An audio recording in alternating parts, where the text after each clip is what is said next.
Keith Wellington, welcome to Profile. Thank you.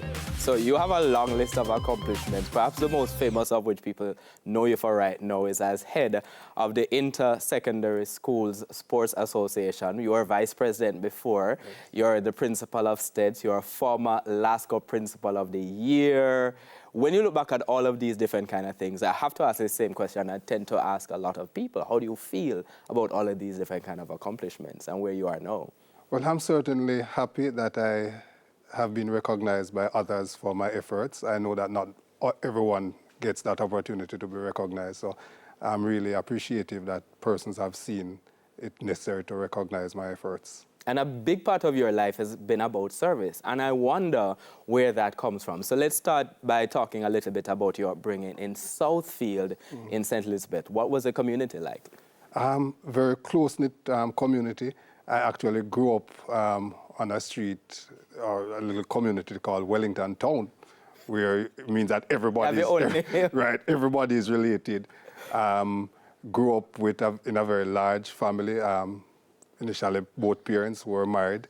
For the first 9 years of my life, lived with both parents, and then my father migrated.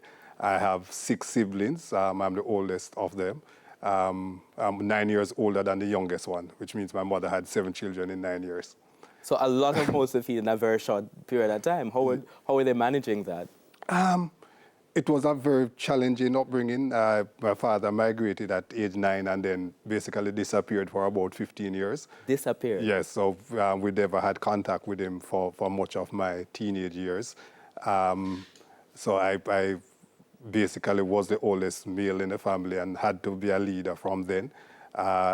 You know, we were a close family, had a very, very supportive and hardworking mother.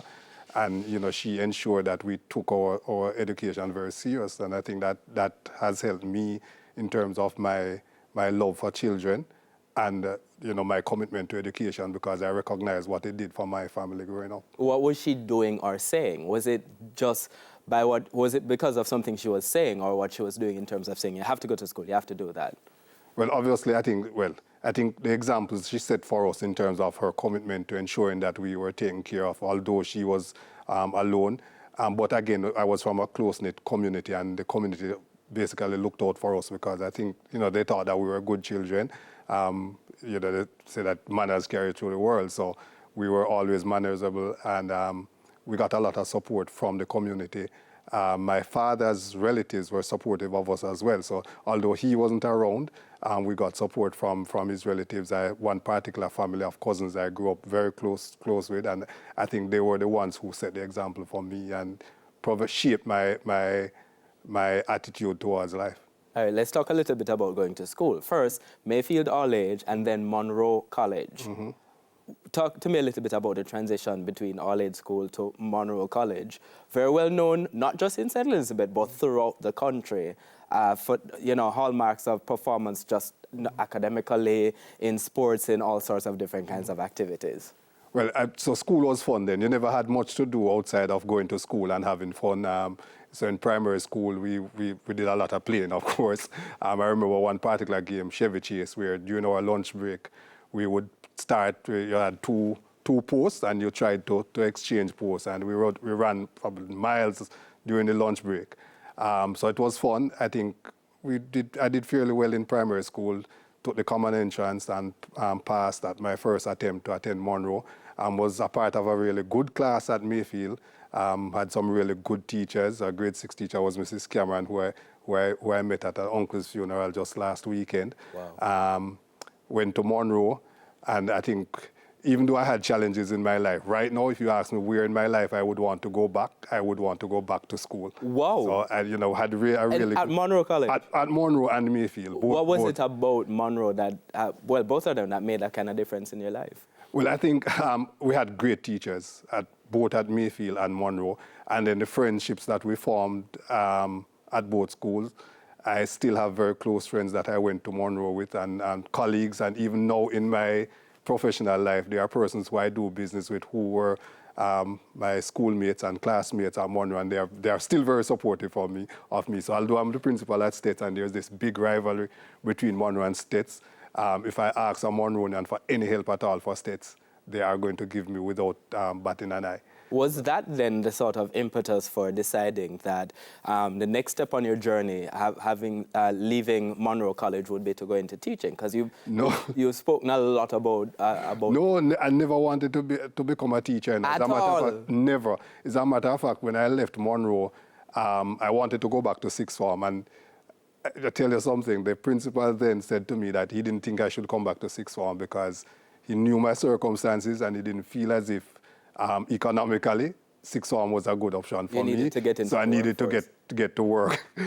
So that is, well, and then my mother was encouraging me to try teaching. And, you know, I grew up in the community, the school was in the community, and people felt that I could do a good job at teaching, maths in particular, because I was fairly good at maths. And that is how I ended up starting as a pre-trained teacher because I refused from going to college. And as a pre-trained teacher back at your all-age school? Yes, at my all-age school. So I went back to work with the same persons who were teaching me 5 years before and some of the same students who I was in because it was an all-age school. Yes. So students who were in grade 7, 8, and 9 were students who were in probably grade 4 when I left. So that was an experience too. It helped me a lot. You'd have been about 16 then? Yes, I was 16. So I started 16 as a pre-trained teacher. As a pre-trained teacher, yeah. So how are you dealing with students who are close to that age at that point? I was teaching students 13, 14, 15. Many of those students as well are still my friends because we were basically the same age. We were from the same community, so I was teaching them during the day, going to the football fields in the evening and playing football with some of them. Sometimes, you know, you had issues with respect and so on, but I think I managed and I think it has helped the way I'm able to communicate with people and to just generally have good relationship with persons who may not be seeing eye to eye with you.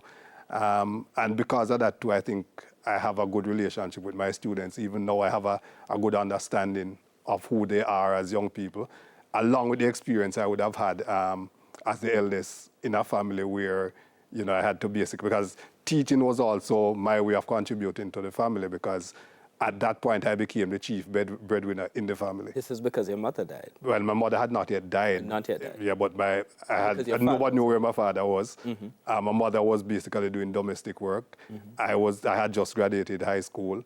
And I had 6 brothers and sisters still in school. So I had to be working, putting food on the table, helping to sell my brothers and sisters to school. As a matter of fact, one of my brothers wasn't doing well any at all. He hadn't even attempted the common entrance.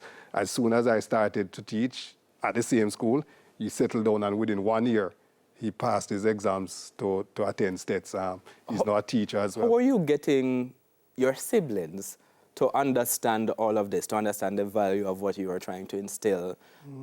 You were also growing up at the same time. Yes, I was growing up, but my mother, again, my mother was a very strong person, very bright person too, because although she was doing domestic work, she had actually gone to teachers' college and had stopped teaching during all those many births.